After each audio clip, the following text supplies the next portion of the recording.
Okay. I came in from work. I'd like to bring this meeting to order, please. Welcome to the Village. Wow, Village of Corrales, regular meeting of the Village Council. Please turn your, gosh, is that going to continue? I hope not.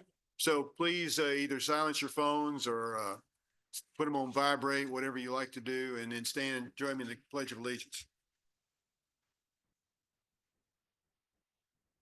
Pledge allegiance to the flag of the United States of America and to the republic for which it stands, one nation, under God, indivisible, with liberty and justice for all. Councilor Miera. Here, sir. Councilor Waldman. Here. Councilor Alsabrook. Here. Councilor Knight is on Here. Zoom. I'm here. Good. Councilor Murray. Here. There. And Councilor Burkett is excused because he has a family medical issue. So I need a motion to approve the agenda, please. So moved. Second. Okay, all those in favor signify by saying aye. Aye. Aye. Very good. So first off, we have a proclamation 25-02 in support of agriculture. I'd like to get a motion to approve that proclamation, please. So moved. In a second. Second, Okay, let me- second. Yes, ma'am. Thank you. I gotta find it now. I have all these commission reports.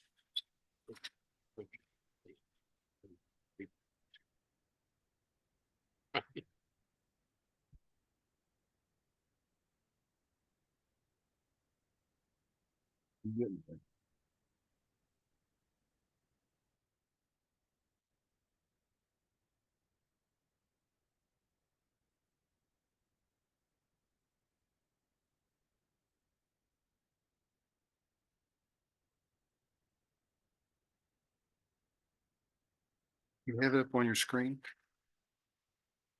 Page 39. Thank you. Oh, I was almost there. You just kept missing it. Okay, proclamation 25-02 in support of farmers and agriculture in the village of Corrales. We have a motion and a second. Let me read it real quick. Whereas it is in the best interest of the village of Corrales and its residents to acquire, improve, operate, and maintain open space for the purposes of protecting drinking water sources and groundwater recharge areas, historical and cultural sites, land for wildlife habitat, and agricultural land, including along the Rio Grande. And whereas the village of Corrales has an agricultural heritage encompassing indigenous and Hispanic traditions and historic techniques, including systems of acequias, communal farming, and production of fruit, vegetables, grains, and meats. And whereas small farms and residential gardens provide nutritious food to the community, strengthen our social connections, and contribute to the local economy. And whereas the numerous studies by the U.S. Department of Agriculture show that local government support of small farms and urban agriculture leads to a decrease in food insecurity, an increase in green spaces that mitigate the heat island effect, and food systems become more inclusive, resilient, and safe.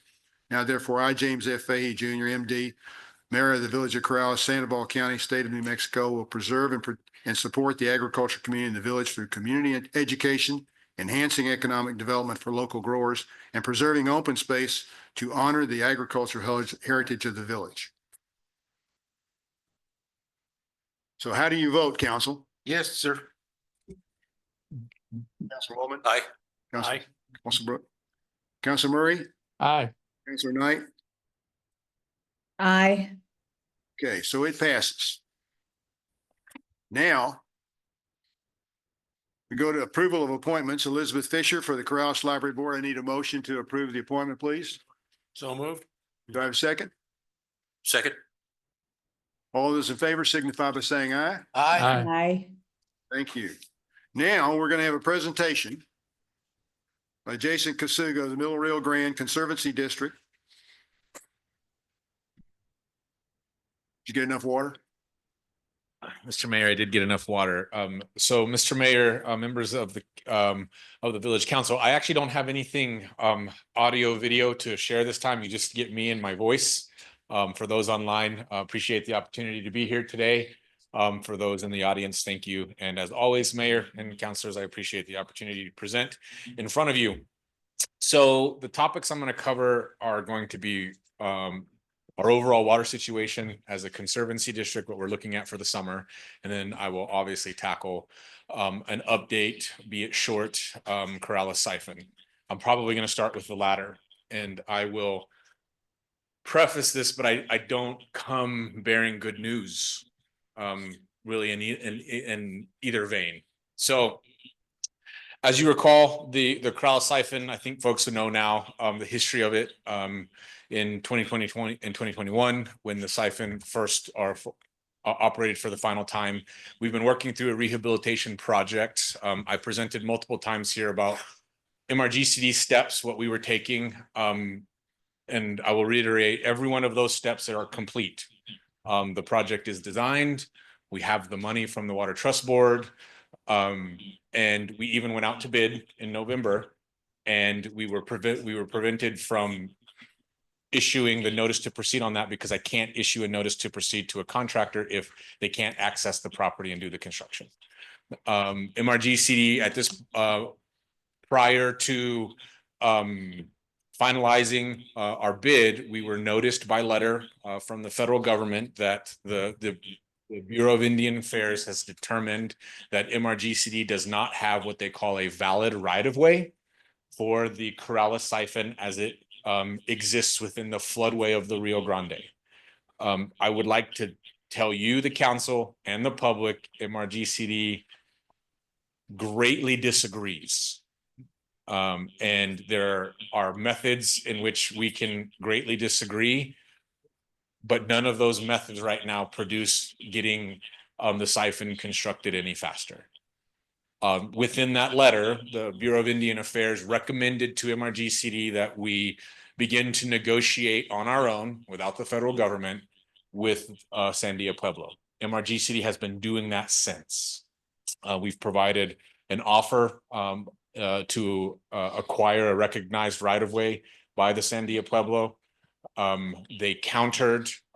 MRGC was unable to accept their counter, and I have recountered at this point in time based on the input of the board. And that is where we sit today. My hope is that I will hear something soon on that, and we'll be able to have a dialogue. I did ask for processes to be expedited. I even offered a facilitated mediation process, if you will, to try to bring about a way for us to be able to interact more live. At this point in time, I don't have an answer from the Pueblo. I want to remind folks that the Sandia Pueblo is a sovereign tribal nation. It is not like some of the rules that are available to us as all governmental entities for things like eminent domain, accessing property, doing those kinds of things. A lot of our authority when it comes to public lands and gaining access for the public benefit do not apply on tribal land. And the fastest method, at least that is determined right now, is to continue these negotiations. At some point in time, those negotiations will have to come to an end. We do have a clock on the money. And I am trying to figure out a path to ensure the money can get spent prior to requesting an extension. I know that I believe an extension will be given, but I also know that I believe the Water Trust Board wants to know that there is a path for the money to be expended on the project as designed. So that's where I sit with Sandia Pueblo. Myself and the board of directors of the MRGC are extremely frustrated by this process, but we are working the process that has been presented before us. We look forward to and hope that this is something that we can bring to a conclusion with Sandia Pueblo. I think that, without saying too much more than I probably should, I'll leave it at that. Mayor and councilors, I'm happy to pause in between the two updates if folks want to ask questions related to specific topics. Yes, thank you, Mayor. 3 quick questions. You indicated that you sent out an RFP. What are the responses to the RFP for the construction? Mr. Mayor, councilor, there were. We did have a low bidder and low responsive bidder. Within the the dollar figure that we're talking about? Potentially. Yes, within the margins of the construction project, yes. Secondly, can you give us some idea what the proposals, the counter proposals were? Mr. Mayor, Counselor, I will try. The MRGC's first proposal included land that MRGC owned. The Pueblo did counter with seeking infrastructure or other beyond just the land. This would be a trade-off of land, one parcel for another? No. No. Okay. Bill, MRGC negotiations, so we really, Yeah, there's so sort of I've confidential. gone about as far as Yeah, I can go okay. right now in terms of what's in the letters themselves. And just one observation, if I could. You indicated the sovereign nation. Would it be at all advisable or in the realm of possibility that our mayor could perhaps make an approach to the governor of the Pueblo of Sandia as government to government and see if basically to try to plead our case on behalf of the farmers of Corrales? Mr. Mayor, members of the council, I think that's always okay. I'm actually wondering now, I think that's a great question. I'm wondering at some point in time, I expect to be invited back to tribal council. My chair and members of my board will go. But I will pass on that question to my board of directors to see if it's appropriate to invite the mayor to attend with us. That I think that is an appropriate request, and I hadn't thought of that. So thank you. Not to interfere with the process, but perhaps just to, add some meat to the bone, what's really going on here. I think it's potentially, Mr. Mayor, members of the county, I think it's possible. I think though the mayor could come out as constrained as I am about what ultimately he could share. Yeah. Yes. So, but yes, the answer is yes. I'll be happy to do that. yeah. So I'm happy to raise the The question. governor has come here to talk to us, and so it's only fair that I should go talk to him. Yeah. Great. If given the chance. Thank you, Mayor. Councilor Mira. Thank you, Mr. Mayor. When you talked about the RFP and the money situation was addressed there, we could afford it. Is this delay gonna change that so that we'd have to RFP if it lasts X amount of time later, whatever that X might be? That then we may not have enough money and have to go search for a little bit more money just to make it, only because of the price of goods and services would increase. Are we at risk of the existing RFP that was accepted, maybe not going to be good enough in maybe a year, 6 months, whatever that might be? Yeah. So Mr. Mayor, councilors, that's a great question. The answer is always yes. Unfortunately, it's not the history of construction to see construction prices drastically decrease. My hope is that they will stay the same. The bid actually came in a little bit higher than the amount of money that we had, but MRGC had the ability from the Water Trust Board. MRGC had the ability to cover that. It's a priority project for MRGC and the board. It's not something that if we get the opportunity to build it, we're going to build it. And I think that's the commitment from the board. Obviously, if something were to change drastically, like 25% plus 50% changes, obviously we'd have to have a conversation about that, but I don't necessarily see it changing to that degree. My hope is maybe it does go down. It's interesting times though, in right now related to materials, where construction materials come from, those kinds of things. So it's hard to say. You anticipated the question whether or not with tariffs and everything coming up at 25%, whatever they may be, was going to have a substantial effect on what it is we're looking at. Those tariffs are affecting irrigation gates that we have fabricated in Canada and delivered to us even now. Even as we speak. That's Okay. right. Mr. Mayor, Sure. on that same question, you may address it in your next statement about what's going to be coming, but with regards to where we're at now, the pumps that are there now and the ability to pump and the electricity and everything that goes along with that. We know that they're already on Native American land. So and we cannot build a new one, but will we be able to continue to use those pumps at whatever cost it may be to the land or to Corrales specific? So, Mr. Mayor, members of the council, there's nothing MRGCD is doing in terms of pumping that resides on tribal land at this point in It's all time. ours. It is all within MRGCD's property, not on tribal land. Okay, And so the current operation that we are doing is secure from that standpoint. And if something else were to have to happen and we have to seek alternate solutions other than the siphon, we would be doing that from MRGCD owned land as well. okay, good. Thank you, Mr. Mayor. Councilor Alsterbrook? Thank you, Mayor. So a lot of agencies do a lot of what if planning, keep crazy ideas on the shelf in a notebook. You only pull it down when things get really hairy. Is there any such plan for abandoning the siphon?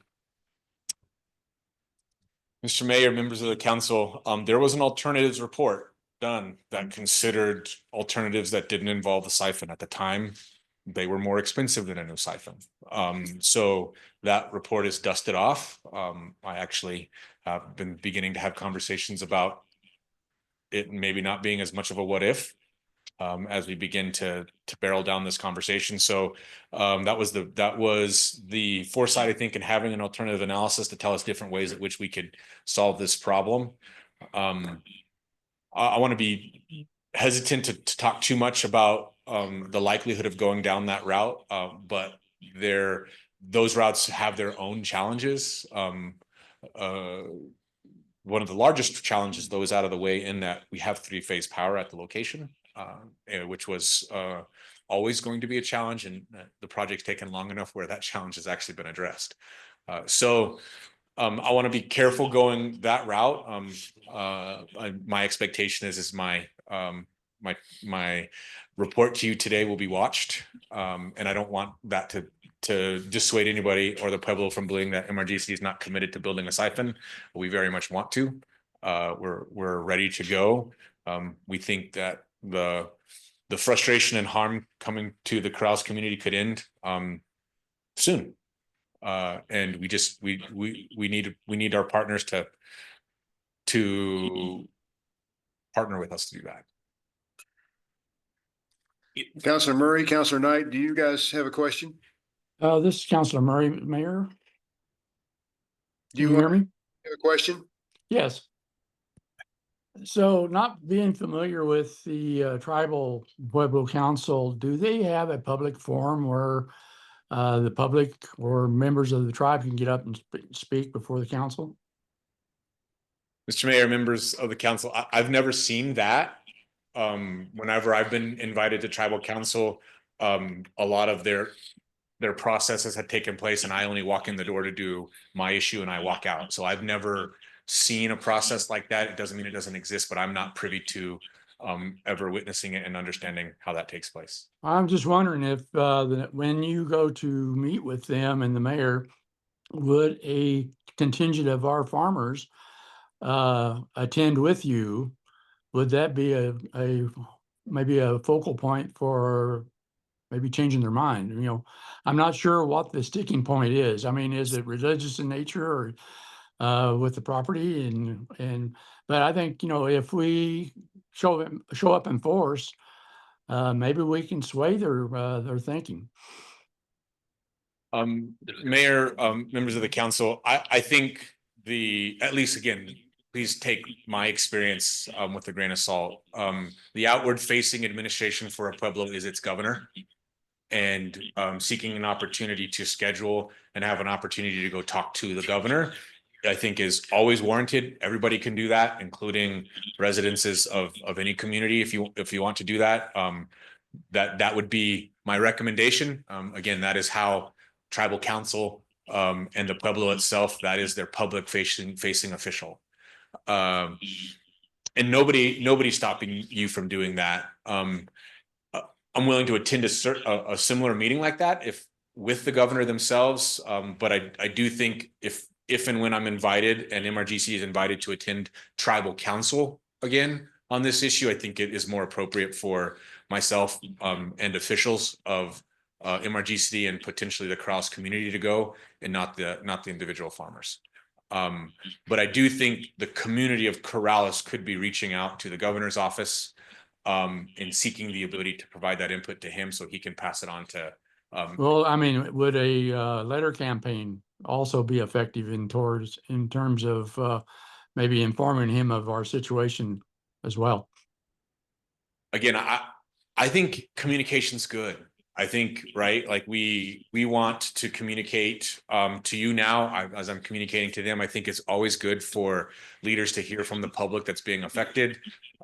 So again, I think the right forum to do that is to direct those letters to the Sandia Pueblo governor, Governor Chavez, and my belief is he will make those letters available to the council. Thank you. It's very quickly, Jason, you and your consultants gave a really good presentation on the siphon and the prospects and what it looks like and all. And you had a time frame in mind. When the RSP was responded to, in addition to the money situation, was that a realistic timeline in their eyes to complete it? Was it a realistic time frame in the Pueblo's No, eyes? for the company that responded to the RFP. I think so. I mean, they would have had it. We were out to bid and completed that bid by November.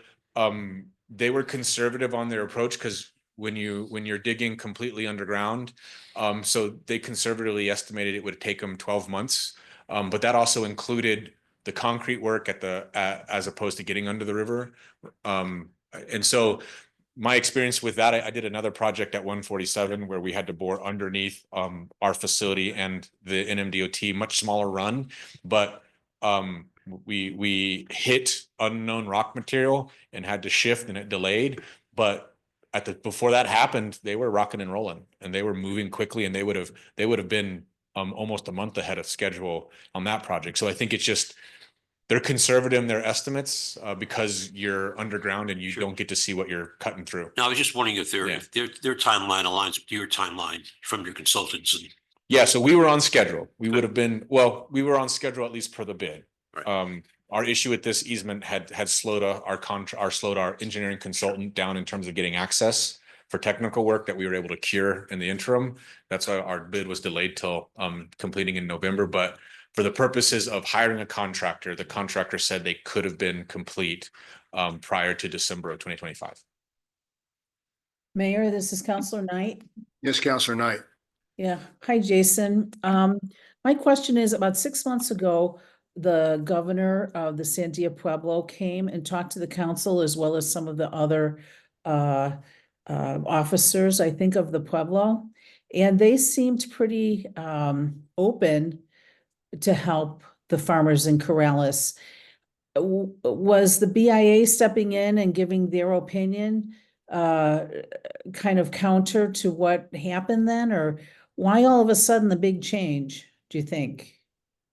So Mayor, members of the council, so what was going on at the time is when this right of way issue was raised, the Sandia Pueblo administration and their council said, oh, well, we're not going to, we need to make sure we understand what the federal government's position is before we move forward.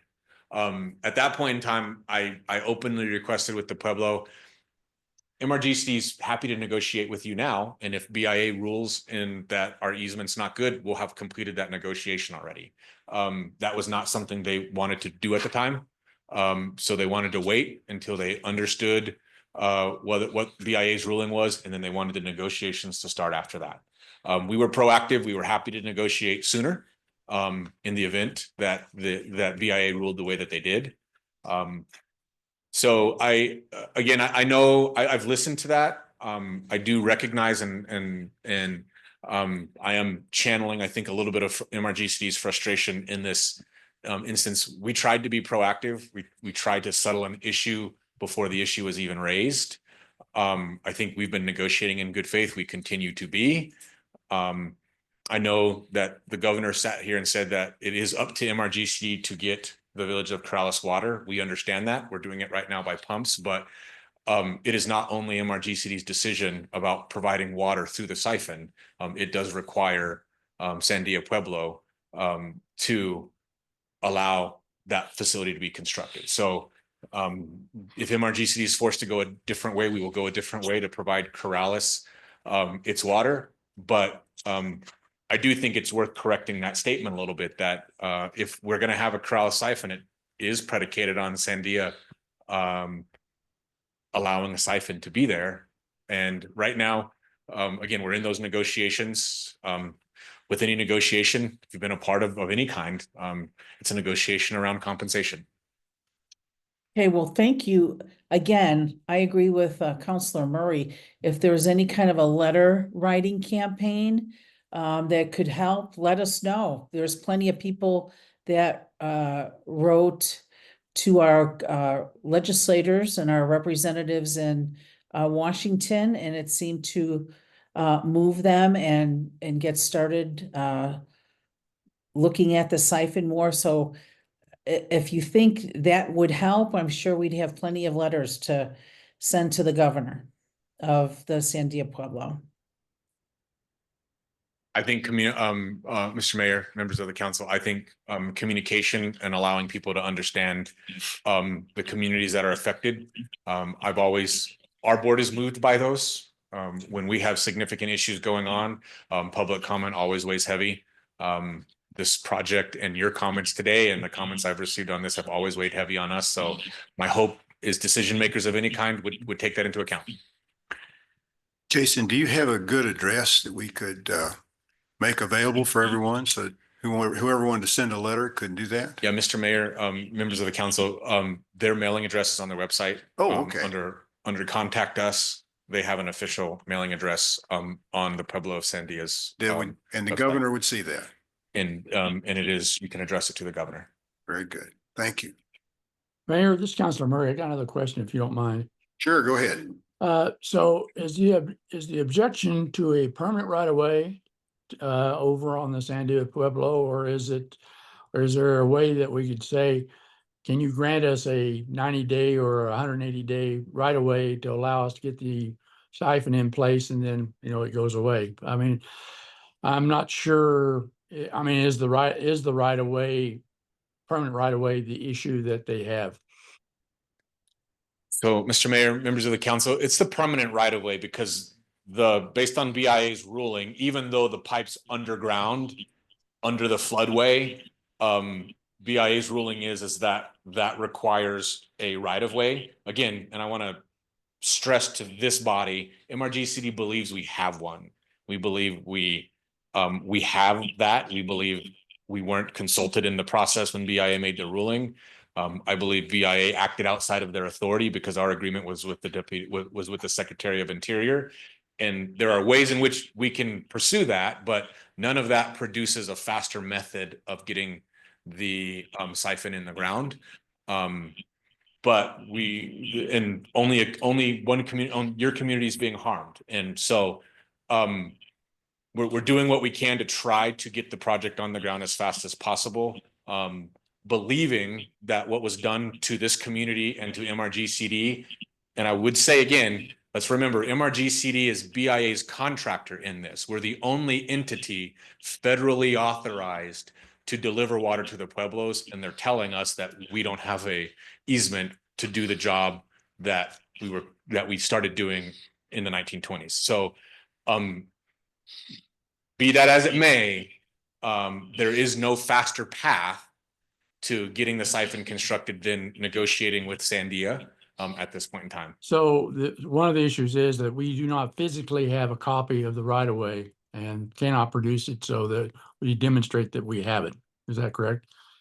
Mr. Mayor, councilors, no, sir. I actually have physical copies of documents. Okay. I believe were categorically ignored by BIA. Okay, thank you. Yes, sir. Councilwoman. One quick question, if I could. Jason, you mentioned a possible alternative, not to get any details on that, but is the time frame about the same? Is it about 12 months to do that Plan B? Plan B would require, sorry, Mr. Mayor, councilors, Plan B would require an extension of the time of money to get it done. Right. But I believe it would be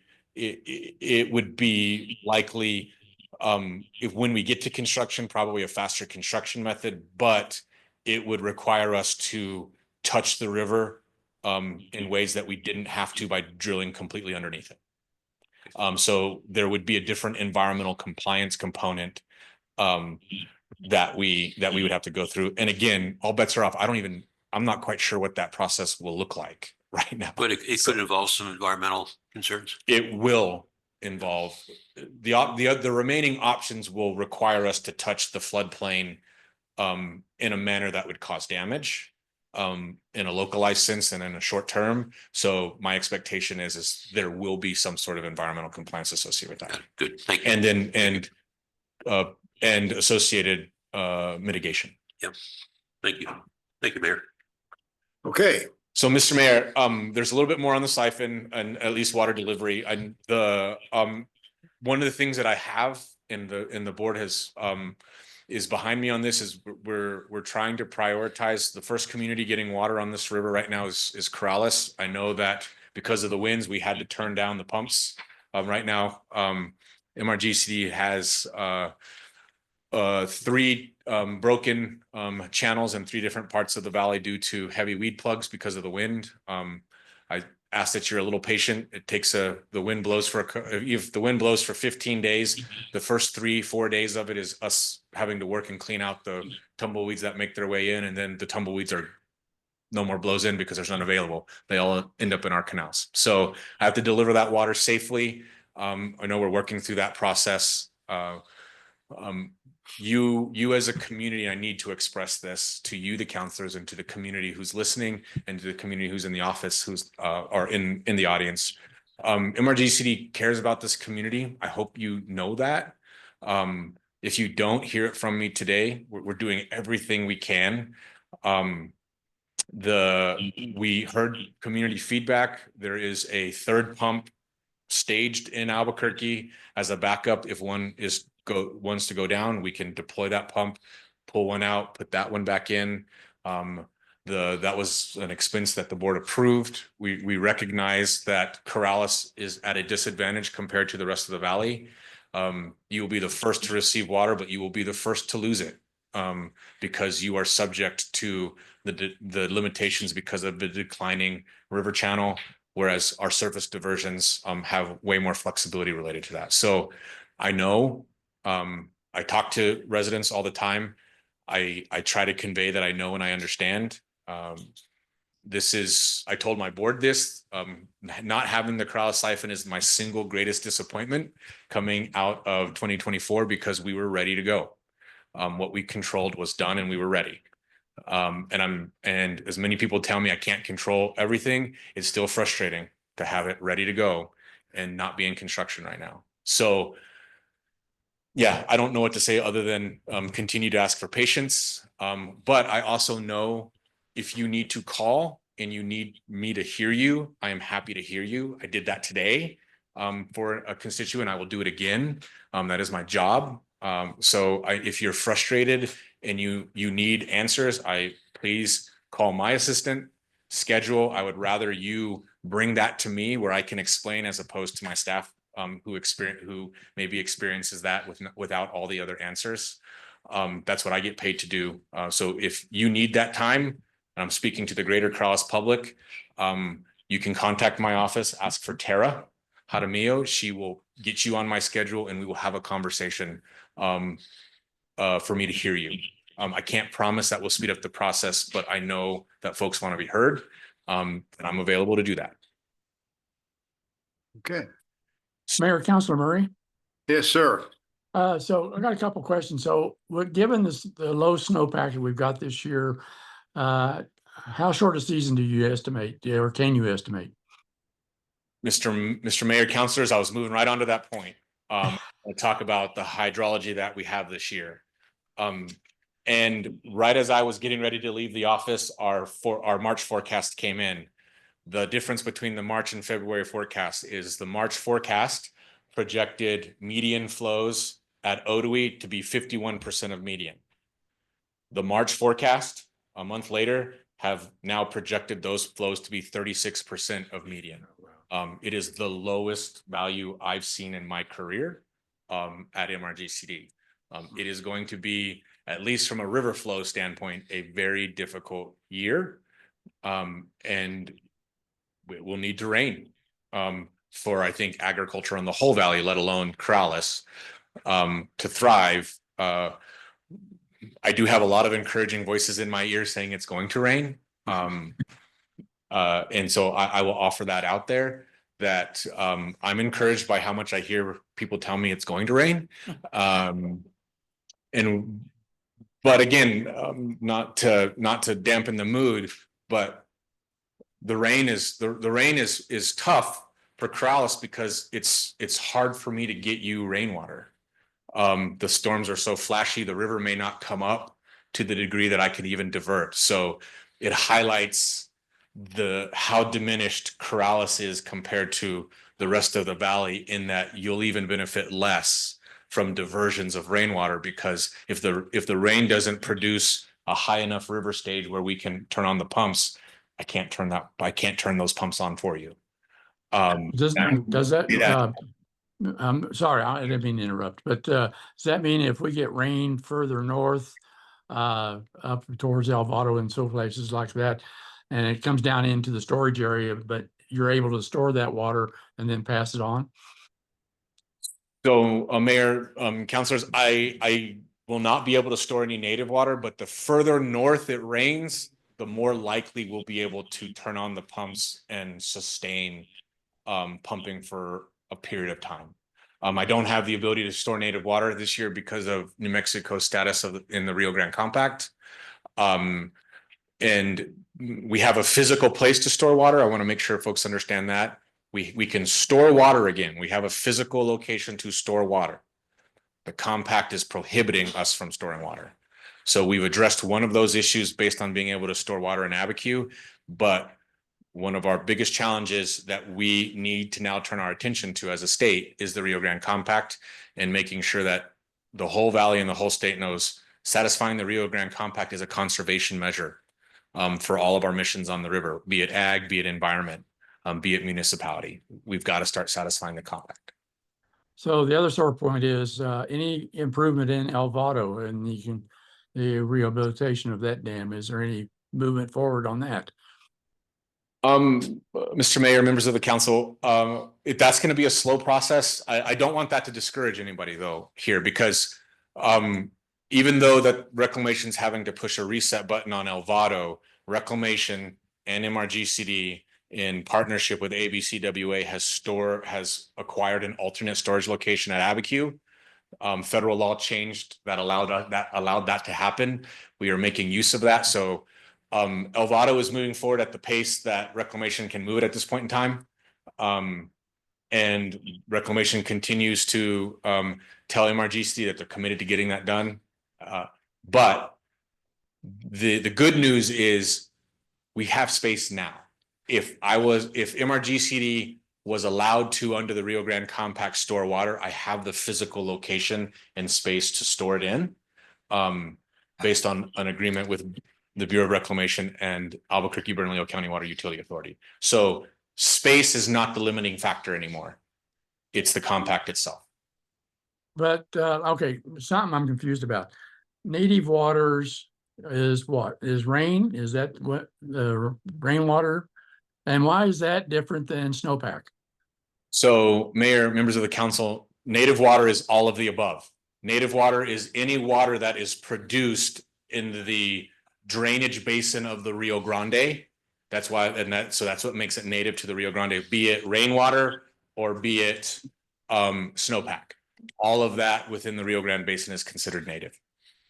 Okay, thank you.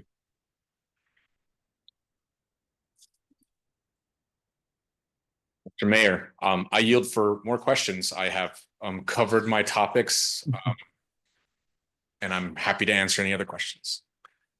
Okay. How much water do you think you have? Mr. Mayor, not enough. I saw a number somewhere. So I don't have it. So that's the problem, is that in terms of quantifying water, when somebody asks me how much water, Jason, that you have, I'm always thinking storable water, because then I can calculate it for you. Oh, So right now, I don't have any native storage water. right. Our San Juan Chamo water, that allocation is undetermined at this point in time. I think it's good. So last year we had 100% allocation, so that's 20,900 acre feet. This year I'm expecting something around 60% or less is probably I think our I read estimate. 10,000 or something like that. So it's call it somewhere between 10 and 12,000 Okay. is my guess. But don't know yet. Yeah. We won't know. Okay. Do you have any suggestions on your website about how we can maybe extend the season? I mean, I understand you have a really bright environmentalist who works for you who might be able to help us in that regard. Mr. Mayor, the members of the council, in terms of extending the season, MRGC will manage the water that we have. Now we do have programs on our website about helping farmers become more efficient so Yes. that when they have water, they use it the most efficient way possible. I have our conservation program manager in the audience today. His name's Casey Ish. You'll see his contact information on our website if you want to talk to him about that. We have some upcoming pilot projects where we're trying to partner with farmers to prove out concepts of investment in funds to bring about more efficient irrigation on farm. So you can be talking to him about that. But in terms of extending the season, the only thing that's going to extend this season is rain. Yeah. Is more water. Yeah. And if you're a praying person, I am, pray for rain. Okay. Anyone else? Counselor Knight, Counselor Murray? Okay. No, I'm good. Jason, thank you very much. Really appreciate it. And yes, if you do get asked to come visit the Sandia Pueblo, and see if I can come. Mr. Mayor, councilors, I will talk to my board about that. And I'll get back to you. Okay. Very good. Thank you. It's gonna rain. Yeah, it's gonna rain. Okay. Moving on to reports. Administrator's report. Mr. Curry, Yes. your turn. I know I skipped a lot of stuff, but I didn't miss you this time. First up, we have Tanya. Hello, thank you, councilors, mayor, Administrator Curry. My camera is off because I've been having some technical issues where audio is going in and out. Where to start? There's not a ton of information out, but we will start with COVID. COVID seems to be coming down in New Mexico, and so does all respiratory illness except for RSV. In Sandoval County, as of February 16th, only 2.09% of hospital discharges had RSV, and that has gone up to 2.36. So RSV still seems to be, they're all respiratory illnesses are still out there, but the rest are starting to come down. We are still considered high in New Mexico. We're not the high purple. We're the second highest for influenza-like activity. So that's a little bit of good news. Let's move on to measles. In my report, I reported that we had 68 pediatric deaths. That has now changed to 86 pediatric deaths from measles. We are up to, it's really hard to figure out how many total cases we have because CDC's only giving numbers once a month now on measles. But Texas itself has 59 cases. 13 of those are in the last 5 days. 20% of all the cases have been hospitalized, and there was one school-age child that died in Texas. That is the first measles death in the United States since 2015. Measles is highly contagious. They say that for one person, 15 other unvaccinated or under-vaccinated people will get it. And a person who is not vaccinated to measles has a 90% chance of getting measles if they come into contact with it.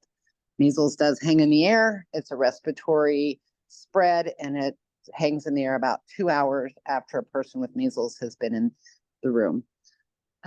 Bird flu, as most people should know by now, bird flu was detected in Socorro County about 2 weeks ago, like February 13th. It is now was found in a backyard flock in Bernalillo County. So definitely bird flu with the migratory season coming up. Bird flu is starting to show in New Mexico. There was one new case in February of a human. We still do not have human-to-human transfer of bird flu, which is good, but it's the way the way it's changing, I'm not as confident that it won't change to be human to human. That is really all I've got, and I'll be happy to answer questions. So Tanya, how many deaths did you say there were from measles? So this was the first death since 2015. We had one child, but 20% of all the cases this year have had to be hospitalized. Okay, And it doesn't mean that they're not going to have long-term, if they got encephalitis or if they had get hearing loss from measles. You can also lose eyesight or have eyesight problems. And very rarely, 7 to 10 years later, people can get sclerosing panencephalitis, which is where the measles virus has stayed inside your brain. And 7 to 10 years later, it comes back kind of like shingles, but it is incurable. So vaccination really is the way to protect people, and we need 95% of people to be vaccinated to get that really good herd immunity to get to, so people who can't be vaccinated due to allergies, and those kind of things, protection. good question. No, Mayor, just a quick comment. I think that 68 pediatric deaths was influenza, not. Yeah, I thought. Yeah, no, that's influenza, correct. I'm sorry. Okay, It did move to 86 though, since my report. We've had 86 total now. okay. Okay, that's what was confusing me. I thought you said measles. Anyone Mayor, else? Mayor, this is Councilor Murray. Yes, sir. So Tanya, let me ask this. Does the drought, does that contribute to the bird flu spreading? Or, I mean, is if you get more rain or more moisture, does that help contain it?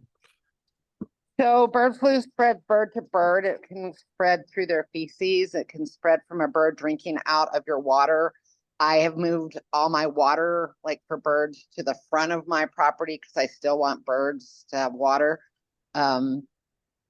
You know, theoretically, if there's not water in their normal migrating areas, yes. I mean, they're going to look for water as they migrate over places. But no, I don't think that water itself matters. And we know ducks and geese can be silent carriers of it. Okay, thank you. Okay, thank you, Tanya. Thank you. Short report tonight. Couple things. The LGIP is still chugging along, as you might expect. It's just really close to 4 million again. At this point, it's within a few $1,000s of being $4 million. For those of you here or watching on Zoom, I would encourage you to continue watching later on in the evening as Melanie gives a presentation on IPRA. I think some of the figures and data that she's going to give you are truly astounding as far as the number and the cost. So I would urge you to stay tuned. I'd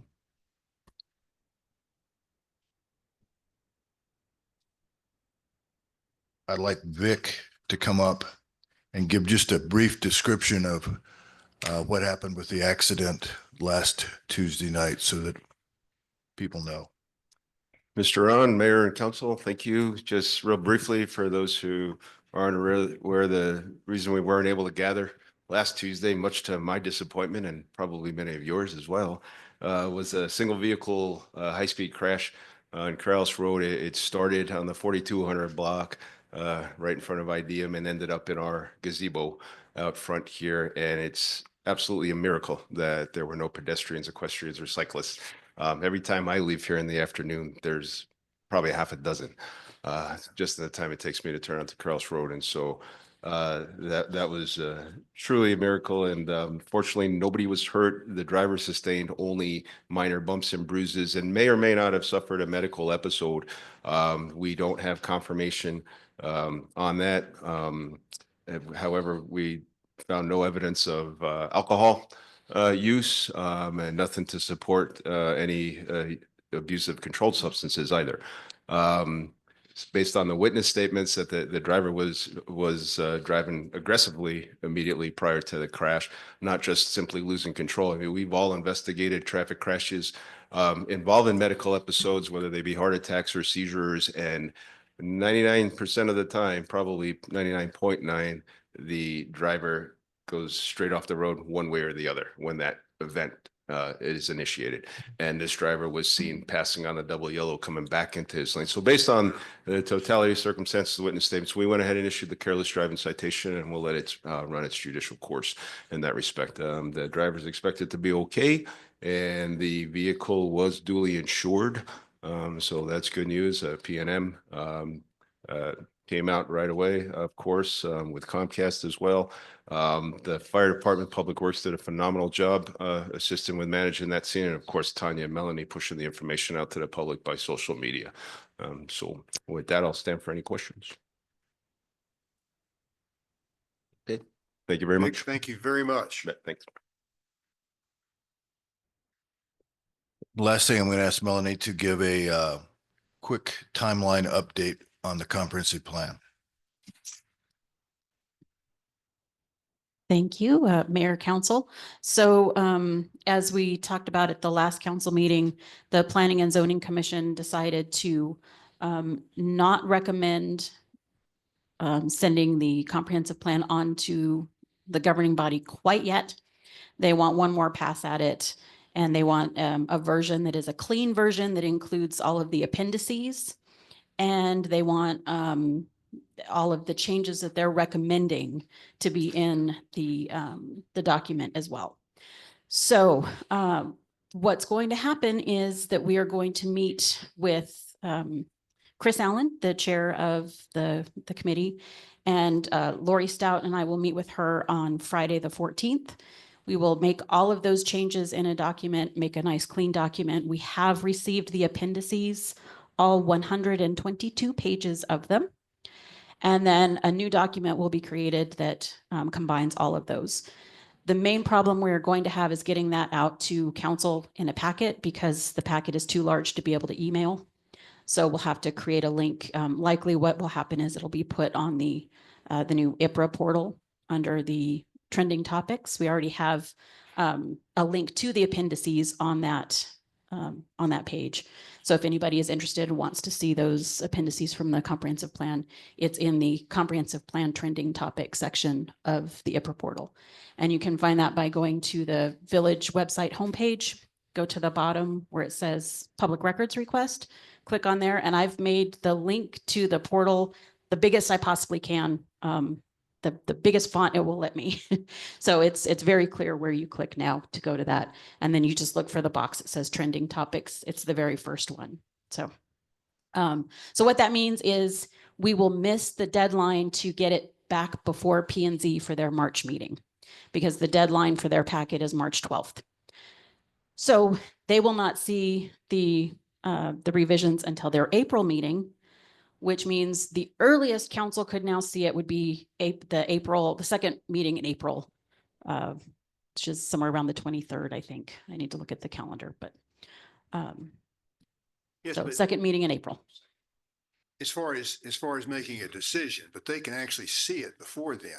Yeah, everything is already out there to the public. So that trending topics section of our IPRA portal has every single version that has existed at any point in time is on that portal. So you can go in, you can see when you watch the recording from the last work study that P&Z had, they kept referring to the pink copy. That was the one that had, it had red revisions, blue revisions, and pink revisions. And then there's one that has just red and blue revisions. And then there's a clean copy that was approved by the comp plan. So there are several drafts already out there, and all of them are on the trending topics website, as well as the 2 recordings of the work studies. I have not posted the recording from the last P&Z meeting because we've had an appeal filed on one of the topics that was heard that night. So we have to wait to release that video until that appeal has been heard. So if you have trouble sleeping some night. Okay. That's it. Oh, okay. Well, that's a good way to end it. So now we'll move on to Corleone's Forum. This section is for informational purposes only, not for discussion and debate, to inform the governing body of an issue or concern that would not be addressed on the agenda during the business session. There will be a 3-minute time limit for each speaker. Up first is Sabine Schurter. Sabine, if you'll come to the podium, state your name and address for the record. You will have 3 minutes.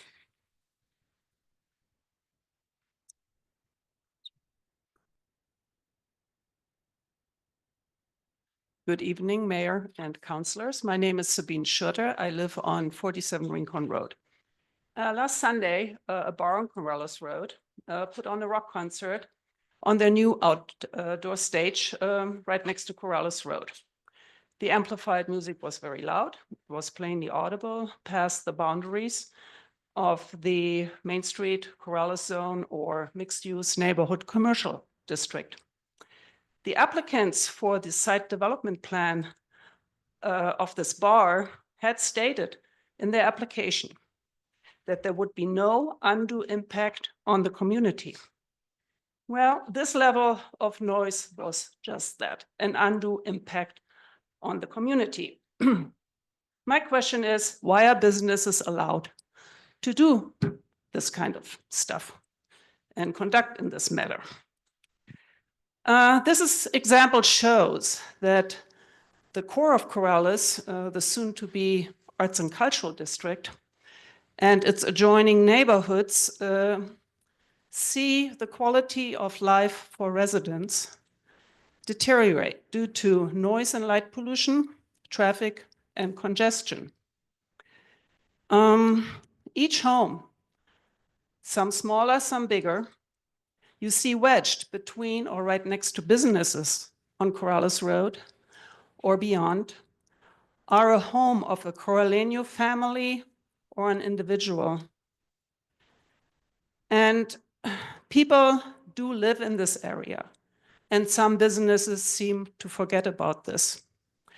And I think they deserve some protection from their administration, their council, their policemen. I would really like to see that. Please think about ways and effective guardrails, such as effective and enforceable ordinances to better protect the quality of life of Main Street residents along Corrales Road and beyond when you move forward with your plans for this village. Thank you very much. All right, and up next is Fred Hashimoto. Fred, if you'll come to the podium and state your name and address for the record, you'll have 3 minutes.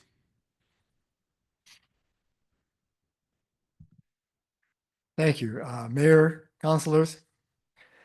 After hearing about the accident last week, and viewing the damage and the pickup lodge in the gazebo out front, I was terrified and later relieved. We live on East La Entrada. My wife could have been significantly injured or worse had she not made a last-minute decision not to head down La Entrada to Corrales Road at about the time of the accident. She, or anyone else for that matter, could have been idling their car waiting to get on Corrales Road when the errant pickup came crashing through. It was horrible. The intersection is horrible, with utility poles partially blocking both north and south visibility of Corrales Road traffic. The truck took down both those poles along with other structures. Many other intersections along Corrales Road have similar visibility problems, as you know. Corrales Road is a setup for accidents. Several years ago, I was hit by a truck when it pulled out of a parking lot.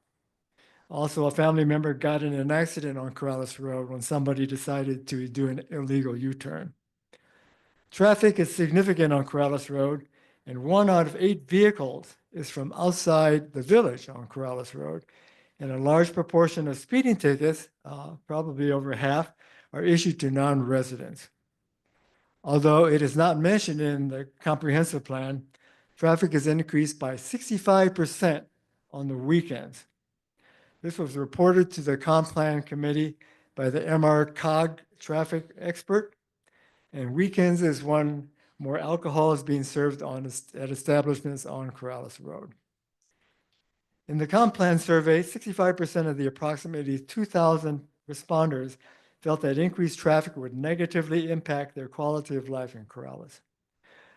There must be consultants and planners to help with the village's traffic issues. Why can't we consult them for the advice? Main Street's economic development plan seems to encourage more development, activity, and traffic in the village. In addressing that before traffic, are we putting the cart or cars before our horses and our people here? Thank you very much. That's everyone tonight. Is Tanya still online? I think so. Tanya, are you still with us? I am. Tanya, Yes, sir. is it possible for you to give us a little bit of an update on that Safe Streets for All grant that we have recently been accepted? Yes, sir. Thank get you, Mayor, councilors, Administrator Curry. So we wrote a Safe Streets for All grant through the federal government. It was a project that Councilor Murray and I were both on through Mr. Cog for their Vision Zero traffic safety plan. And we got awarded $400,000 with an 80% match that the state is, or 20% match of $80,000 that the state is going to pick up. We were awarded that back in October or November. We have not received the grant documents from that yet due to some changes at the federal level where they have to rewrite the grant documents. But what I put in for, I could not touch Corrales Road because it is New Mexico State Highway, but I do know there's some stuff going on that highway as far as data collection on Corrales Road. But I did get the grant so we can do some traffic studies on our major roads. We also wrote it in so we could get the easements that are along each road, so we could also inventory the items that are in the roadway area that are hazards. So we could inventory those to see if they could be moved out. And the easements are also so we can see where there could be walking paths. And I don't mean paved concrete. I just mean Corrales looking. I actually wrote in the grant, you know, we don't want concrete. We don't want pavement. We want paths that fit into our rural lifestyle. So I'm hoping, I did reach out to the Department of Transportation US person last week. He said he was still working, but he's still waiting on the grant to come down. I'm really hoping this happens quickly so we can survey a bunch of the village and get some of those safety mechanisms put in. We can't do Corrales Road, but we can do right up to Corrales Road on all of our public streets that are impacted. Is that what you were, any questions on that? Yeah, that's all I really wanted. It's a start. Okay. And it should be a good plan once we can go Yeah. and get the contract and go out to bid, sir. So counselors, I'm sorry to step in during your forum, but I thought this was kind of an important thing to mention. This section is for informational purposes only, not for discussion or debate, to inform the governing body of an issue or a concern that would not be addressed on the agenda during the business session. A council member may respond to an issue or a concern brought up by a resident in the preceding Corralinos forum, but to remain in compliance with the Open Meeting Act, the subject will not be up for debate or discussion. Who would like to start? Councilor Murray, Councilor Knight? Mayor, this is Councilor Murray. Yes, sir. So last week I had a request about the Territorial Plaza paving their parking lot, and I'm just wondering, is there any status on the whether they're in compliance with our land use regulations or are they out of compliance? Well, I don't, do we have an answer for that? I know Brian, our building official, had looked into it a little bit. Lori had been out of the office. I don't think we've had a chance to go over that with her yet. She'll be back in the office tomorrow. So yeah, I do know they did not get anything approved from planning and zoning before they had the paving done. Okay, I mean, I was just curious if there had been any movement or any talk or any discussion about it, so I can wait. Yeah, I know both Steve Lescu and Brian Gresham talked to the contractor and I believe the owner of the property regarding that. And hopefully we'll have an update for you next council meeting. Okay, thank you.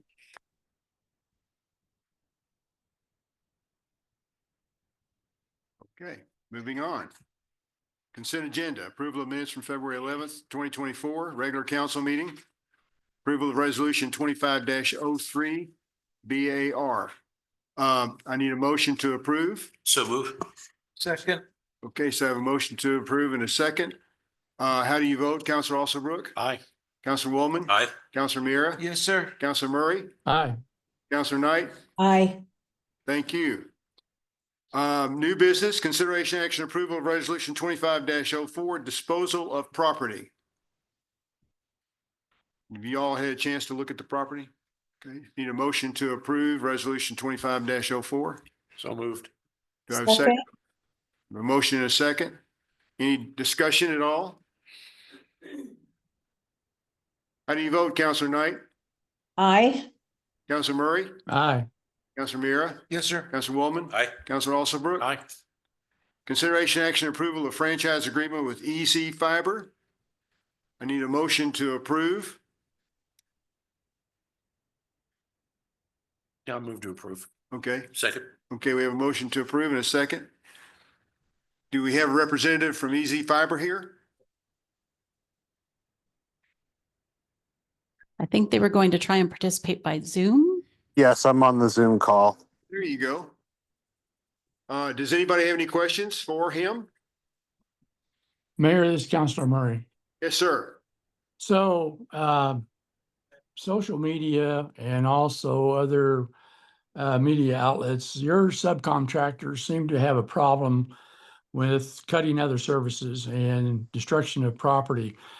I'm a little concerned that I hope that we don't anticipate any of that within the village, but if by chance you do, if your subcontractor comes in, cuts a gas line or another fiber line or whatever, who do they contact? Do they contact you directly or do they go to the public service company, whoever's providing that service?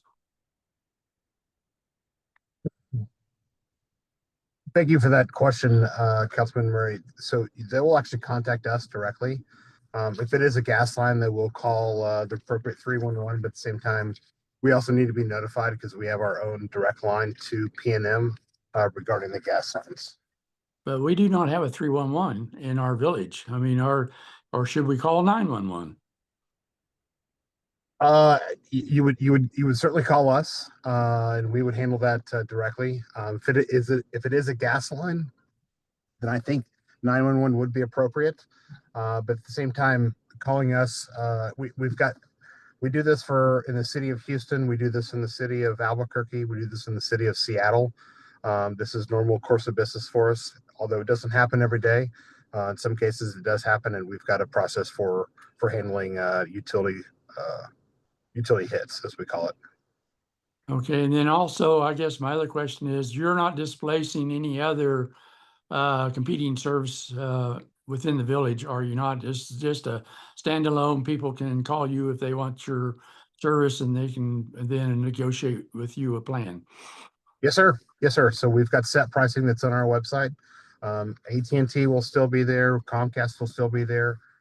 Any of the other providers will be there. We are considered what we call an overbuilder. So we build our own fiber on top of the existing plant that's there. And people can contract with us directly. People can contact with other providers that use our services as on a white label service on a white label basis. But we are our own standalone company. Yes, sir. Okay, thank you, Mayor. Yes, sir. Counselor Alsobrook.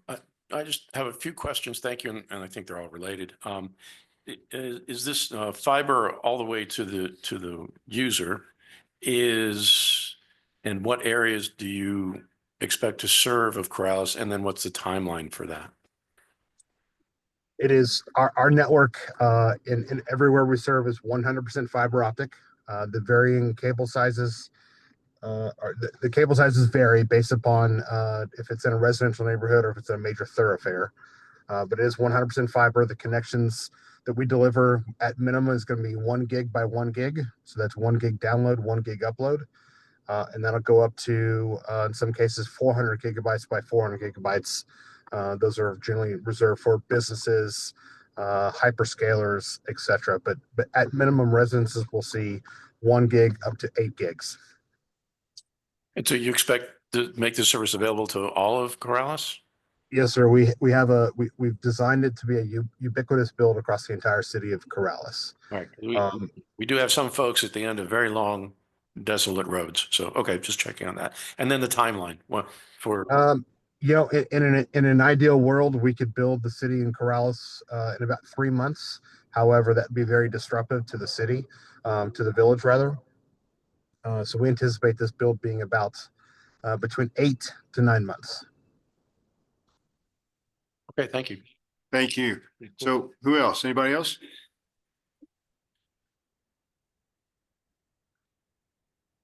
Okay, I guess that's all, Mr. Garner. So are we ready to vote? All those in favor signify by saying aye. Aye. Aye. Okay. So we have accepted the franchise agreement with Easy Fiber. Now we'll move on to the IPRA update and discussion. Have you guys had a chance to look at this report from the New Mexico Municipal League? Yep. The back, Yes. really, it's really impressive. Browse has a starring role on it. Yes. Yeah. 318%. Yeah, the report came courtesy of our newest member of the Municipal League, who is the former clerk of Rio Rancho, Rebecca Martinez. And IPRA is kind of her passion. She's been fighting really hard to find a better process. So, one of the things with some of these, there were 2 bills before the legislature. One has already died in committee, which has made me a little bit sad. That one did have some really great items in it. It would have given a definition to what a broad and burdensome request is. And I think the reason there's not a definition of that currently is that what's broad and burdensome for me as a clerk may not be broad and burdensome for the city of Albuquerque, who has a staff of 30 doing these requests. So, but it would be nice to have something to say, yes, this request is going to take me a week. That's considered a broad and burdensome request. I'm going to need more time. So the bill that is currently going forward is sponsored by Christine Chandler, and her bill just cleans up a few things with the act. It would require having some sort of statutory notice from the requester. So like if there's a violation of the Open Meetings Act, the person who believes a violation has occurred is required to contact the municipality first. They don't go right to a court case or right to the AG's office like you do for an IPRA. So right now there is no means for a municipality to correct an error.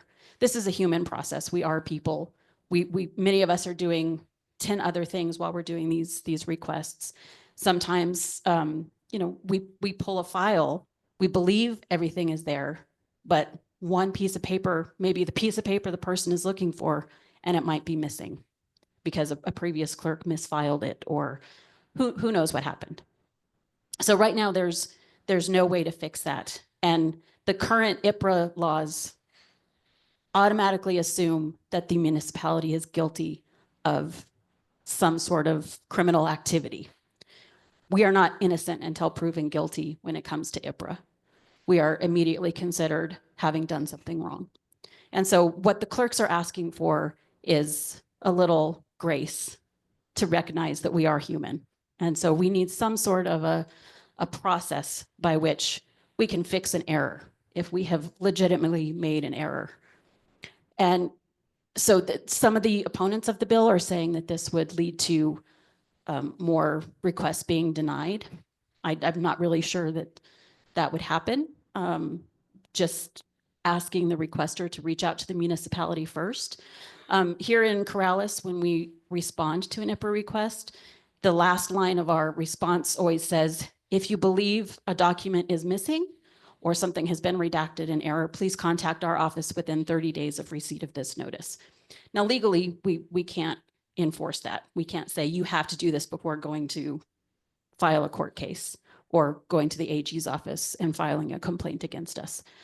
But we're trying to keep those lines of communication open with residents. So, I won't bore you with all of the details of the IPRA requests. You've seen the numbers. You've seen that they've more than doubled in the last couple of years here in the village. We are already at 55 requests for the year. So if you do the math, that's almost one a day. And we've already spent over, oh gosh, my notes here. We've spent 43 hours already redacting body cam footage this year alone. So last year we were at 156 hours. So really the things that make IPRA challenging are the timelines. We have 3 days to respond to a request. And then we can ask for additional time if we decide that the request is broad and burdensome. But before our last council meeting where we had the records destruction request, I had a resident come up and give me an IPRA 5 minutes before the meeting, requesting all copies of all of those documents before we destroyed them. I informed him that would take me years, and I was able to talk to him and figure out what it was he was looking for. And then we were able to let him look through those documents, look through the list of what was being destroyed, and then he was satisfied that that was not, that nothing that he was looking for was in that list. So that's the main key here, is that we need communication, but we can't be doing all of the communicating. We need the requester to communicate back to us and let us know when we've done something wrong, if we've missed something. So one of the other really neat things that's going on with IPRA right now is we have with us tonight Zeke Chavez, and he is a software developer, and he is working on some software using AI technology that would help, I will let him go into it a little bit more, but would help us create a way for requesters to do more of a search of public documents that are available. One of the things that we've been trying to do here in the village now that we have our IPRA portal is we're trying to put more information out before the requesters realize they need it. So when they go looking for it, it's already at their fingertips. They don't have to go through the process of filing that IPRA and waiting for us to go and find it. So all of our crash reports are now on our village website, and they're broken out by month.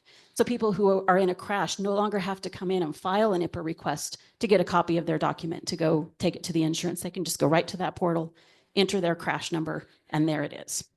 So, if we had some software that would help us, figure out better ways to access the information that's already out there and get it into the hands of the requesters, that I believe is the key.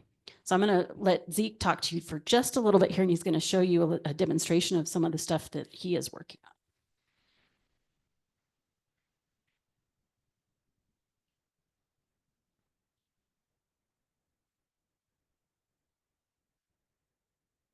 Good evening, Council. Thank you so much for having me here. Let me go ahead and pull up my presentation. Hello, everyone. My name is Zeke Chavez. I'm the CEO and co-founder of Government Records AI. We are a SaaS startup working on leveraging artificial intelligence to rapidly categorize and retrieve records, specifically to help with the FOIA and the IPRA process here in New Mexico. The goal being to save time and reduce the backlog. So just a little bit about me. Let's see here. A little bit about me. I'm a multi-time startup founder. I've raised over $1 million of venture capital, started a couple of tech startups, all right here in New Mexico. I've been working with artificial intelligence for many years, and also I have a deep passion for local government. I'm joined by my co-founder, Samuel Moreno, who is a former Meta engineer. He used to work at Oculus and Meta. Also did work with autonomous vehicles, and recently had his own AI startup around music generation. For some context, today I'm just going to walk through kind of the project that we've been working on. It's actually very fortuitous timing. We've been talking to different city clerks and county attorneys across New Mexico and also in California, just to see if there was a way that we can make this process better. We know a lot of folks in the GovTech world, and we heard that this would be a good opportunity to bring private sector technology to the public sector. So, as already mentioned in some of those reports, one thing that we found definitely corroborates the findings of the New Mexico Municipal League. IPRA is a very painful process on municipalities. We've seen lawsuits resulting in a lot of damages. Recently, City of Santa Fe, Las Cruces, and what have you.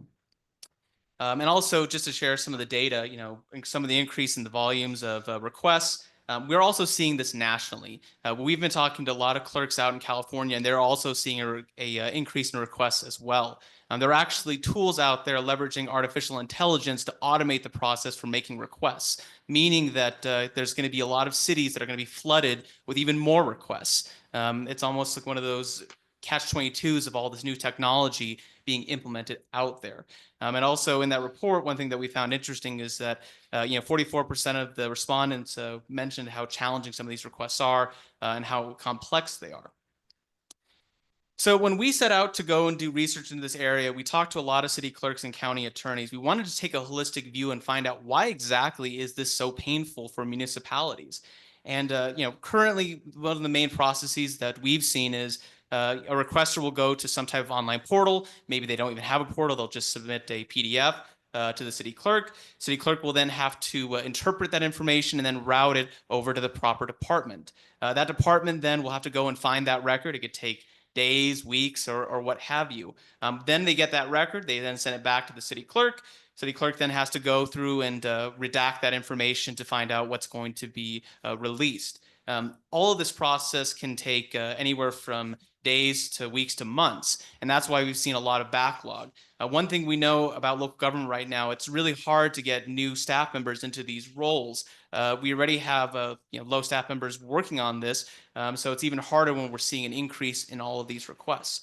So our conclusion after talking to all of these city clerks and county attorneys is really this is a records management issue. The process is currently very manual. It's time consuming.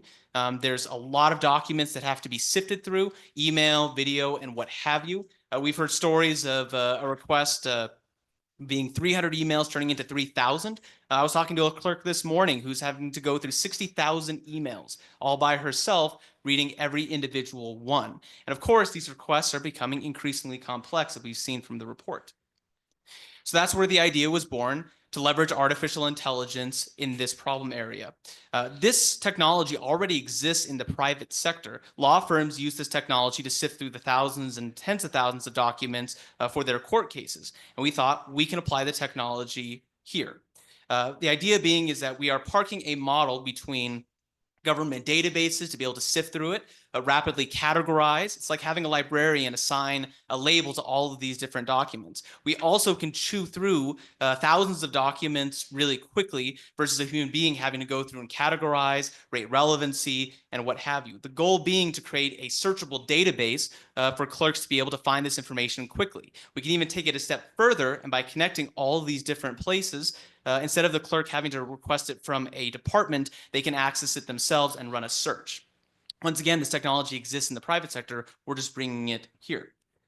So some of the key features that we're really excited about from the conversations we've had with city clerks and county attorneys, being able to classify these documents quickly, uploading all this information and sifting through it instead of a human being having to do that initially.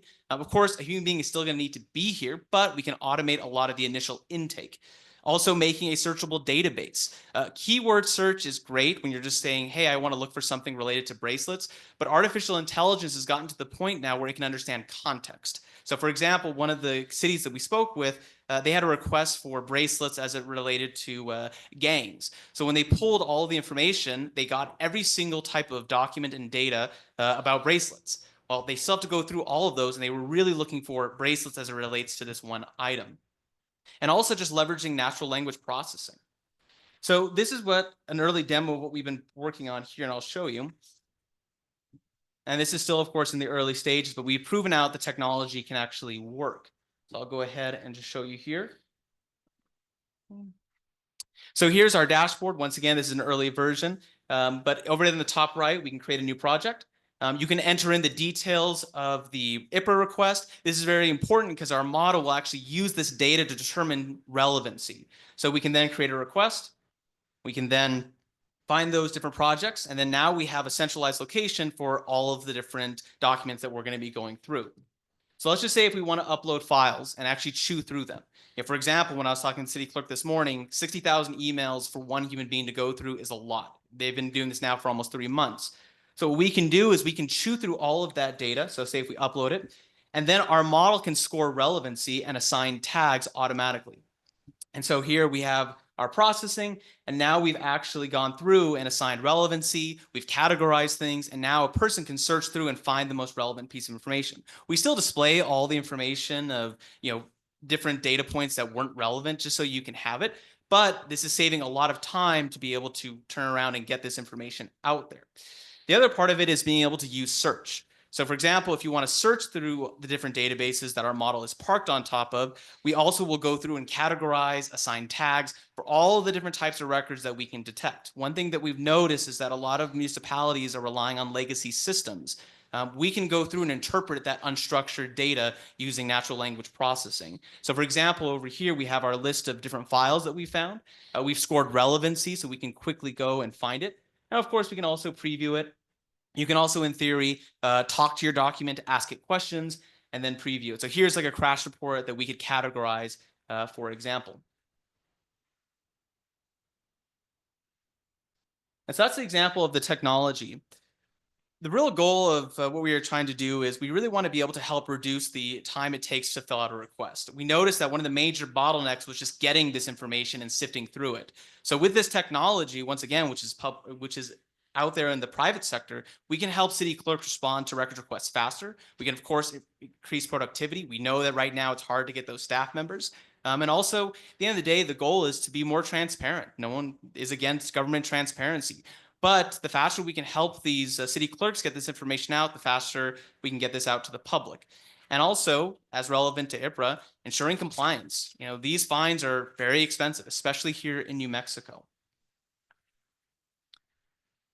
And of course, for us, our first focus is on email processing, document processing. But as I mentioned, our goal is to serve as that centralized platform, parking a model in between all of these disparate databases so we can automate the entire document retrieval process around IPRA. Currently, we're in the process of identifying municipalities to work with in early pilots. Goal being to do customized implementation and also build alongside municipalities to really make sure we're building the right technology. Once again, I'm a local. I'm from New Mexico. I'm very passionate about local government, and I just wanted to solve a problem. To me, municipalities deserve the technology that is very present in the private sector. And if I can be in any way helpful in doing that, all the better. And that's basically it. Councilors, Mr. Mayor, if you have any questions for me, I'm happy to answer. Any questions? John? Thank you, Mayor. Zeke, thank you very much for that. Yes. Just a few questions. Would you typically do do an abstraction from our raw data sources and then use that, or would you dive into all the raw stuff, on a recurring basis? It's really up to the city that we work with. I mean, it's dependent on need. I think that to start out with, one thing that I would like to say is that artificial intelligence is really good at working at unstructured data. So if the goal is to work with a lot of unstructured data, which we know municipalities have a lot of, we can definitely do that. What we've been talking about with other city clerks is let's start simple document processing, email, but then we can get to that point is actually pulling from that on a reoccurring basis. One thing that I've learned working with a lot of different local governments is security is a really important thing. You're handling sensitive records. So having good security is extremely important also for compliance. So it's really just dependent on the need. I mean, when I reached out to Melanie, it was just funny timing that I reached out to her a week before last saying, hey, we're doing some research at this project. So really, we're at the phase now where we need to talk to the municipality and say, what exactly do you need from us? And we'll make sure we meet it. So whatever's going to be the most helpful is really the goal. Let's see, that was one. Would you, what commercialization phase do you think you're at? I mean, this still sounds like you're beyond feasibility, but you're not rolling out commercial product for sale. So you're somewhere in between, right? Yeah, so I mean, we've been talking to city clerks and county attorneys from across New Mexico for the past couple of months. The first thing was to make sure, hey, are we even solving a problem? I've been in software long enough. You can build whatever you like, but building something useful, that's really the hard part. So our first goal was to identify, hey, is this really a common pattern?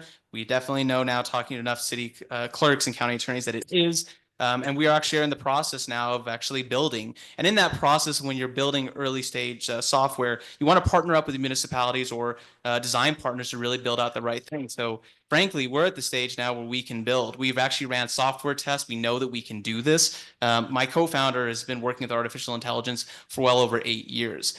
So we're very familiar with this space, and we feel confident that we can do it. Now it's the point where we're just going to be partnering up with some municipalities right here in New Mexico to build it out. So we're at the phase where we can actually start rolling it and building.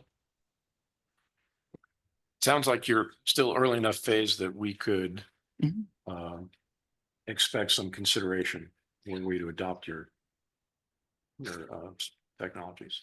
Yeah, once again, it was funny timing. I had reached out to the New Mexico Municipal League, and they had mentioned that the Village of Corrales would be a great entity to reach out to, and that's how I reached out to Melanie, because we really wanted to make sure we got a good sample size across all the different types of entities we have here in New Mexico.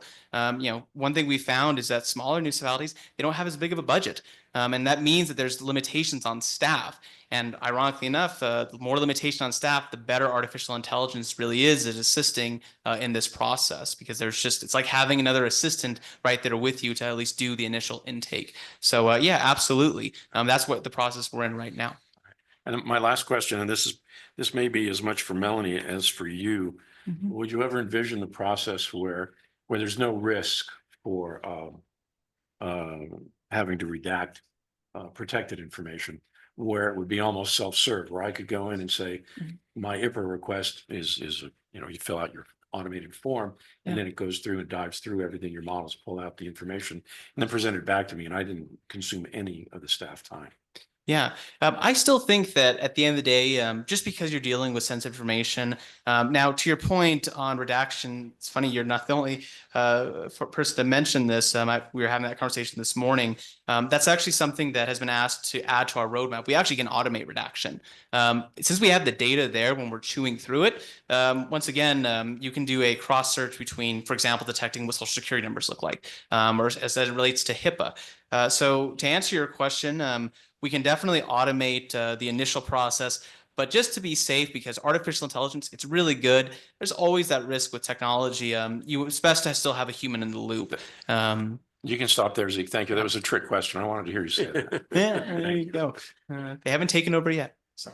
No, it's that risk benefit of the frequency may be very low. Yeah. Where we accidentally release information that should have been redacted, but the consequence is incredibly high. So yeah, no, this is very much a really sensitive issue, and I think that's why having an audit log to be able to display why things were redacted, keeping all that information there. This is a software that we have seen in the legal sector, and so we're pretty familiar with the compliance issues. You have to make sure that's there just for risk sense. All right. Thanks. No more questions. Thank you. Yes, sir. Councilor Mira. Thank you, Mr. Mayor. The forms that the police officers use and or the fire department there, are they gonna have to change dramatically or even, substantially somewhere in between? So that it fits the AI's model, as opposed to whether or not they get to read what it is they're doing now. We don't have to change forms and what they have to do for reports or whatever. How does that work? Yeah, of course, I would still need to see an example report just to be 100% certain, but AI is really good these days at targeting unstructured data. So for example, if it's in a different format, if it's, in different places, really once you extract the textual data from it, it doesn't really matter what the format it's in. And one thing that's great now with technology, especially with this tech in particular, is that you can make it an ML pipeline, is what we call it, where over time it becomes smarter and smarter and smarter, and you train it. So you have that feedback loop, and that's how you get the model to be more specialized to, say, whatever municipality is utilizing the technology. basically every entity is going to have their own fine-tuned model towards whatever their process is. So that's one of the nice things about large language models these days. And one quick question, Mr. Mayor. You talked about the two bills. I know one of them got tabled. Isn't there's still another one left? Isn't that the one they're gonna charge more if they have more of like a commercialization kind of situation? How's that one coming along? Yes, thank you, Counselor. The bill from Christine Chandler does have an item in it that if you have a request that will take longer than 30 or an hour to process, you can charge $30 per hour after the first hour. And this is targeted mostly to in the first committee that it was in, it was clarified that this would be for commercial requesters. So this would be people like the requester we had from Florida last year that requested body cam footage of a young woman being arrested because he runs a website where he puts up video of young women being arrested. And he makes money doing that. So it would be targeted to things like that. And then to entities like LexisNexis, who is a data broker. And so and kind of what Zeke was talking about is they have automated their request process. So they send out hundreds of requests per day to municipalities all over the country. And we get several of them from LexisNexis as well. And then they take that information and sell the data. So, we do have commercial entities that are making money from our municipalities providing records and documents. And this bill will allow us to charge them. It would allow us to charge $30 per hour after the first hour, but only if it takes longer than. So like for the LexisNexis requests, they're simply asking for police reports. So that wouldn't come into play for any of their requests. It would strictly be mostly body cam footage or ones that would take that long, or if they're asking for hundreds and hundreds of documents. Thank you, Mr. Mayor. And also, Counselor Alsobrook, to answer your question about the redaction, the new software that we have through Granicus, the GovQA, it does have an automated redaction feature. So we worked with our implementation team to customize it for New Mexico driver's license numbers. And it also searches for dates of birth, and it searches for social security numbers. So what we do is we feed the police report into the document and we go in, click 2 or 3 buttons, tell it which items we want it to look for. It flags those, and then we take a look at it and say, yep, that's a date of birth, or nope, that's just the date of the accident. And then we click yes, and then we put a redaction code on it.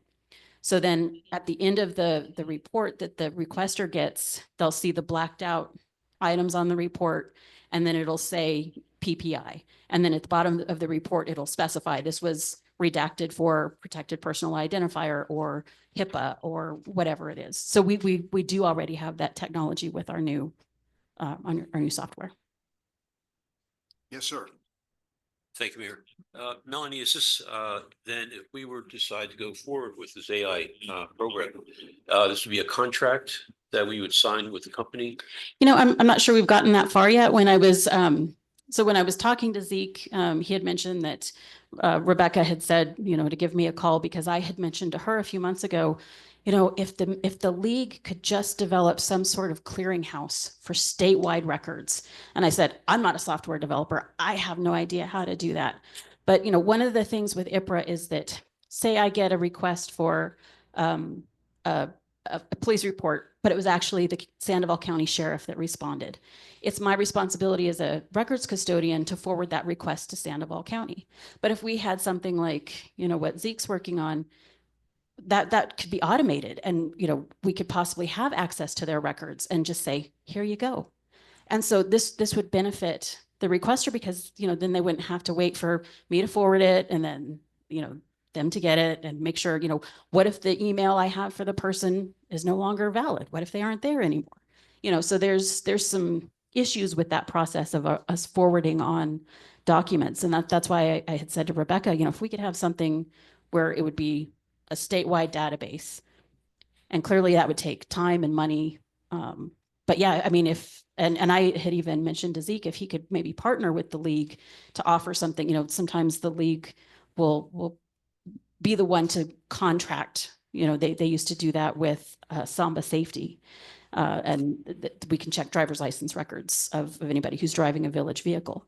And so the municipal league would pay for the service and we would just get to use it. So I don't know if that's something that the league is even open to, or if, you know, Zeke's company is open to. But yeah, I think there's definitely some possibilities there of either being, you know, individual contracts with municipalities or possibly even with the league and offering it to everyone statewide. The reason I'm asking, of course, is that we're moving into the budget season. Right. To be able to plan for that. And Zeke, are you in contract with any municipalities in the state as yet? Or in California? Yeah, we're actually we're in negotiations with a couple of folks. So it's really a question of what's going to be the main priority to start to build with. And that's why main goal for us was to find out, okay, what do we need to start working with? So yeah, we're in that process now. So that's why it was very fortuitous timing with this presentation you were having. Great. Thank you, Mr. Mayor. Yes. Thank you. Any other questions? Mayor, this is Councilor Murray. Yes, Councilor Murray. All right, so I hate to rain on everybody's parade, but you know, right now AI is like the wild, wild west. There are so many language models out there, and I'm not sure which one you're using, Zeke, but you have GPT, you have Gemini, you have DeepSeek. Especially DeepSeek, you have to worry about because that data goes overseas outside the United States. What guarantees do we have that the data that you're going to be scrubbing stays here in the United States or even within the state? Thank you so much for the question, Counselor. And to your point, absolutely 100% correct. You need to be very careful when working with these models. But and we were having this discussion earlier today, there's really 3 ways that you can run these models. The way that you're describing is we've seen this in a lot of different entities, which I don't think is the best thing to do, especially in this case, where basically you hook up to another third-party software system like OpenAI, and then you send the raw data to them and ask them to interpret it. When we talked with a lot of the clerks and the county attorneys, and it's also with Samuel, my co-founder, the best way to do this is actually host it what we call locally. So having the model housed inside its own system, having our own model is really what we need to do here, because we cannot share any of that data, especially when we're dealing with really sensitive information. And so that's the way that we're planning on doing it. We're not going to share any of that data outside of the system. It's a closed loop because it has to be, especially considering that at some point we'd like to do some work with state government and also federal. And those are all those own regulations around that as well. Of course, I also mentioned the third. You also could go buy some computers, some GPUs yourself, but that's its own time-intensive process. But for us, no, we're going to have our own model. It's locally hosted into this own system itself. But here comes the other question, because right now, a lot of these models, large language models, require a high-intensity GPU to work. And NVIDIA, like, is one of the top companies providing these things. And then you have a company come along like DeepSeek, and they've modified chips where they can bypass and don't need the GPUs that to use the large language models. So AI is a high intensity, I want to say electrical user, basically, because you have to have a lot of these GPUs in order to make these large language models work. That's my concern, is that cost wise, it's going to be, you know, either if you're looking at implementing statewide, you're looking at a pretty expensive system, I think. You know, my co-founder actually was looking at through some of the unstructured data, and I don't think it's as expensive as one would think. And one thing that is of note to say here is that over time, these models are actually becoming cheaper and cheaper to run, especially as more efficiency happens. So once again, though, I mean, it really depends on how much data you're working with, but it has to scale up and make sense from an ROI perspective for any municipality. So the goal here is that we want to make sure that we're able to run this to be able to, of course, pay for the servers that we need to run, but also to be able to fit within those budgetary constraints. At least from what my co-founder, who's been doing AI, he actually is a builder of this technology. We feel confident that we can do this at a point that it would still make sense price-wise for the budgets of these municipalities, because the data itself isn't as expansive as one would think. Once again, unstructured data is one thing that is really kind of ripe for opportunity for using these models, especially if you can use what are called AI agents. So for example, being able to have mini agents across particular small parts of the database can also really reduce some of those costs. Of course, though, it really depends on the data that we end up working with. So for me to be able to say 100% yes, exactly that, I have to really be able to see it. But at least from first glance, from our initial research and from our own experience working with this technology, I think it's doable. But So, okay, let me ask just one last question then. So if by chance we implement this program and AI comes in and scrubs the data and so forth, if there is a mistake made by AI because it is biased towards maybe one particular piece of data versus another piece of data, is the village on the hook for that, or are you? I think frankly, that's why you have an audit log. You need to be able to, and this is what to one of the other counselors had this question. I mean, I still think that there's going to be a human in the loop. I don't think we're at a point now with this technology to be able to fully automate this. So what we can do is we can at least do the initial scrub, and then we can make it a lot easier to still be able to sort through. So that's how we minimize that risk. So really, I think it's a process set up to make sure that we reduce that risk. That's the real way I think to do it properly. That way we can ensure that some of these situations don't happen. Because one thing that of note here, really what we're doing is we're just assigning relevancy, we're assigning tags. We still give the option to be able to show all the information. It's just being able to sort through it a little bit faster.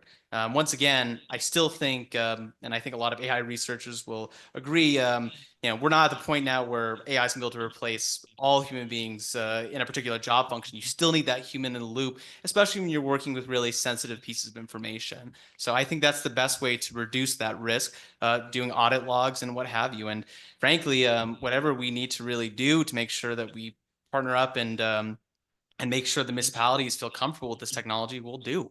So I think that's the best way to reduce that risk. All right, thank you, Mayor. Thank you, Zeke. Council. Anyone else have any questions? Zeke, I really thank you for coming and giving this little talk to us. Thank you so much, Mayor. We have, at least I don't have any clue about AI. Well, thank you so much. I very much appreciate it. And once again, I'm a local New Mexican. When we set out to go after this project, we're just really passionate about local government. And we really believe that the public sector has a good opportunity to utilize this technology. And if we can help in any way, hey, that's always the goal. So I think that if you can find a good problem to solve, that's really the goal. If we find a good problem to solve and you can be successful at it, well, that's awesome. So Well, I like the idea about relevance and I like the idea of human oversight. So I think if we can do anything to shorten the amount of time someone has to spend going through some data by focusing on those things that are more important, then I think that'll help a lot. Thank you so much. So please tell us more as you move along. Definitely. We're interested. Well, thank you guys. Thank you all so much, Council. Okay. Oh, I think we're through. So future agenda items. We'll have a presentation from Corrales Equestrian Advisory Commission, the first meeting in March, That's next week. which is 3/11. Yes. Yeah, this is actually February, yeah. And then adoption of Main Street's ACD plan is scheduled for 3/25, and that kind of depends on how many times you get a chance to go through the comprehensive plan and decide that they're okay, that they're compatible. Consideration of the comprehensive plan review and discussion. We'll have we're going to do that when? So We have to figure a time. yeah, let me pull up the calendar. So it'll be the second meeting in April, which is April 22nd. Okay. So So we'll do that probably about April and 22nd. that's contingent upon Tentatively. P and Z approving it on the 16th of April. Okay. And we'll also have a closed session next meeting. Next meeting? Yeah, next meeting. Also, I've been given a note here that we have 2 appeals for planning and zoning matters that she mentioned earlier. And we have 3 dates, 3/20, 4/1, and 4/3. Yeah, so if council could So let look me at know your what calendars and tell us. dates work. It seemed to work. I got yours, yes. What time of day are we going to do these? I thought 6 p.m. It's a alternate Tuesday in between council meetings. Yeah. But yeah, it's two appeals, but they're both appealing the same short-term rental from planning and zoning. Okay.